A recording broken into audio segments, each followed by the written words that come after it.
Hello student, আজকে আবার একটা গুরুত্বপূর্ণ প্রশ্ন নিয়ে আলোচনা করব। খুব গুরুত্বপূর্ণ প্রশ্ন।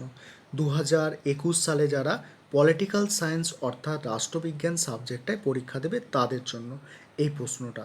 2021-এ যারা পরীক্ষা দেবে, প্রশ্নটা একবার দেখো। দ্বিকক্ষ বিশিষ্ট আইনসভার পক্ষে ও বিপক্ষে যুক্তি দাও। তাহলে চলো আলোচনাটা শুরু করছি, ভালো করে শোনো। তাহলে দেখো, প্রশ্নটা দেখেছো তোমরা, এখান থেকে উত্তর স্টার্ট করছি। আরেকটা কথা মনে রাখবে, পলিটিক্যাল সায়েন্সে কিন্তু 8 পাওয়া যায়, নোটগুলো যদি গুছিয়ে পরীক্ষায় তুমি লিখতে পারো। ঠিক আছে, তাহলে চলো স্টার্ট করছি। দেখো, রাষ্ট্রের অন্যতম গুরুত্বপূর্ণ কাজ হলো আইন তৈরি করা। আইন তৈরি করার জন্য প্রতিটি রাষ্ট্রে আইনসভা তৈরি হয়েছে। আইনসভা একটি আইনসভা একটি কক্ষ বা দুটি কক্ষ নিয়ে গঠিত হতে পারে। একটি কক্ষ থাকলে তাকে বলা হয় এক কক্ষ বিশিষ্ট আইনসভা, দুটি কক্ষ নিয়ে গঠিত হলে তাকে বলা হয় দ্বিকক্ষ বিশিষ্ট আইনসভা। গণপ্রজাতন্ত্রী চীন, গ্রিস, তুরস্ক, রোমানিয়া প্রভৃতি দেশে আইনসভা এক কক্ষ বিশিষ্ট। অন্যদিকে ব্রিটেন, মার্কিন যুক্তরাষ্ট্র, ফ্রান্স, ভারত প্রভৃতি দেশে আইনসভা দ্বিকক্ষ বিশিষ্ট। আইনসভার দুটি কক্ষ নিয়ে গঠিত হওয়া উচিত কিনা তা নিয়ে রাষ্ট্রবিজ্ঞানীদের মধ্যে মতপার্থক্য আছে।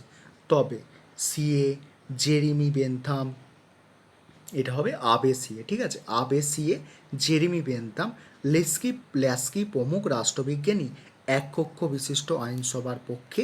অন্যদিকে John Stuart Mill, Lord Bryce, Henry Maine প্রমুখ দ্বিকক্ষ বিশিষ্ট আইনসভার পক্ষে। পক্ষে যুক্তি। এবারে প্রথমে আমরা পক্ষে যুক্তি আলোচনা করব। সুচিন্তিত আইন প্রণয়ন। দেখো, আইনসভা এক কক্ষ বিশিষ্ট হলে অনেক সময় আবেগের বশে ও জনমতের চাপে অবিবেচনাপ্রসূত আইন প্রণীত হতে পারে, কিন্তু দুটি কক্ষ থাকলে তা ধরা পড়ে এবং সংশোধন করা হয়। এইভাবে দ্বিতীয় কক্ষ নিয়ন্ত্রণকারী এবং সংশোধনমূলক হিসাবে গুরুত্বপূর্ণ ভূমিকা পালন করে। নেক্সট পয়েন্ট দেখো, নিম্নকক্ষের স্বৈরাচারিতা রোধ। লর্ড অ্যাক্টন আইনসভা দ্বিকক্ষকে ব্যক্তি স্বাধীনতার নিরাপত্তার পক্ষে প্রয়োজনীয় বলে অভিহিত করেছেন। তার মতে একটিমাত্র কক্ষ নিয়ে আইনসভা গঠিত হলে স্বৈরাচারের আশঙ্কা দেখা দিতে পারে, কারণ সেক্ষেত্রে কোনো নিয়ন্ত্রণকারী থাকে না। অন্যদিকে দুটি কক্ষ থাকলে প্রথম কক্ষের স্বৈরাচারিতা অতি সহজেই দ্বিতীয় কক্ষ নিয়ন্ত্রণ করতে পারে। তারপরে দেখো, জনমতের প্রতিফলন।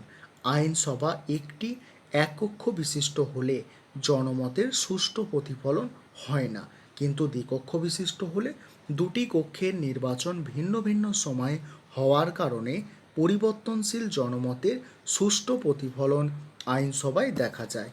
তারপরে দেখো, জ্ঞানী ব্যক্তির সমাবেশ। জ্ঞানী ও গুণী ব্যক্তিরা সাধারণত নির্বাচনে অংশ নিতে চান না। আইনসভা দ্বিকক্ষ বিশিষ্ট হলে এইসব জ্ঞানীগুণী ব্যক্তিদের মনোনয়নের মাধ্যমে দ্বিতীয় কক্ষে স্থান দেওয়া যায়। এতে আইনসভার উৎকর্ষতা বাড়ে এবং তাদের মূল্যবান উপদেশ আইন প্রণয়নের ক্ষেত্রে যথেষ্ট কাজে লাগে। তারপরে দেখো পরের পয়েন্ট, যুক্তরাষ্ট্রের পক্ষে অপরিহার্য। যুক্তরাষ্ট্রে দ্বিতীয় কক্ষের একান্ত প্রয়োজন, কারণ যুক্তরাষ্ট্রের দুটি স্বার্থ থাকে, জাতীয় স্বার্থ ও রাজ্যের স্বার্থ। তারপরে দেখো, জাতীয় স্বার্থের জন্য থাকে নিম্নকক্ষ ও রাজ্যের স্বার্থ রক্ষার জন্য উচ্চকক্ষ থাকা প্রয়োজন। তা না হলে যুক্তরাষ্ট্রের আদর্শ নষ্ট হবে। পরের পয়েন্ট দেখো, সংখ্যালঘুদের স্বার্থ রক্ষা। গণতন্ত্রের স্বার্থে আইনসভা সংখ্যালঘুদের প্রতিনিধিত্ব। দেখো দেখো এই পয়েন্টটা আরেকবার শুনে নাও।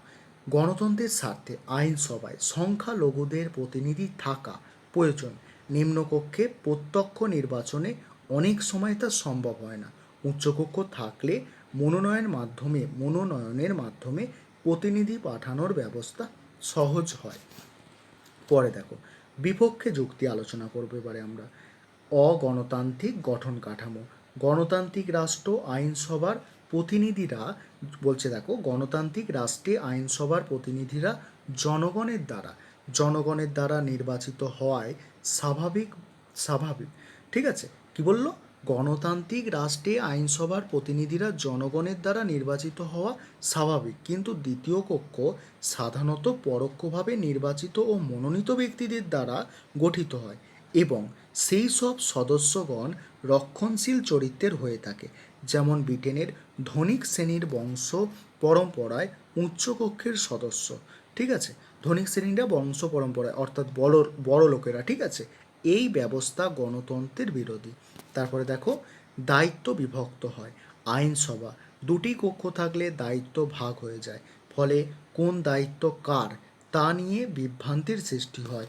তার ফলে একে অপরকে দোষারোপ করার চেষ্টা করে, তাতে আইন তৈরির সুবিধা অসুবিধা দেখা দেয়।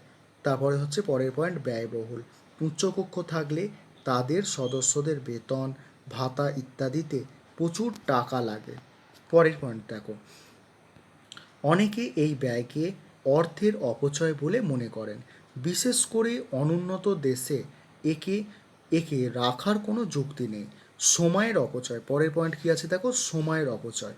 দ্বিতীয় কক্ষ থাকলে বিল পাসে অকারণে বিলম্ব ঘটে। তাহলে কি বলছে?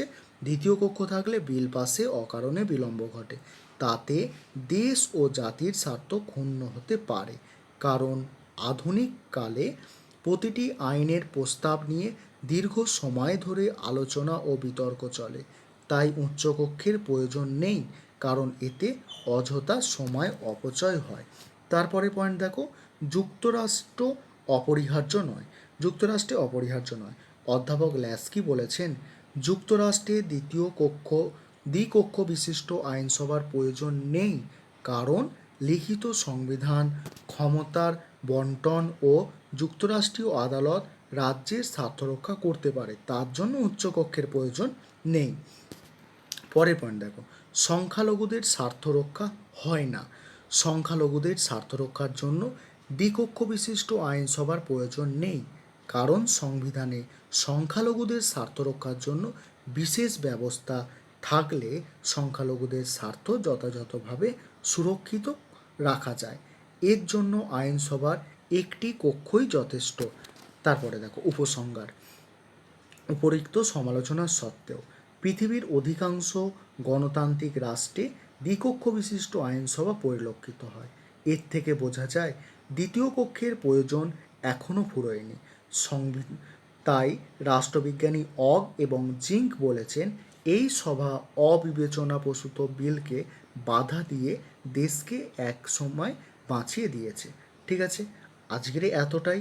আবার নতুন ভিডিও নিয়ে তোমাদের সামনে পরে আসবো, কিন্তু তার আগে যে কথাটা তোমাদের বলার সেটা হচ্ছে, অবশ্যই প্রশ্নটা খাতায় সুন্দর করে লিখে নিয়ে 2-4 বার পড়বে এবং ভিডিওটা শুনবে। তাহলে কি হবে, শুনবে এবং পড়বে, এই করলে তোমাদের খুব তাড়াতাড়ি মনে থাকবে। কারণ এই প্রশ্নটা 2021 সালে পরীক্ষার জন্য খুবই গুরুত্বপূর্ণ প্রশ্ন। আর ভিডিওটাকে বন্ধুবান্ধবদের সাথে অবশ্যই শেয়ার করো, তারাও যাতে পড়ার সুযোগ পায় তার জন্য।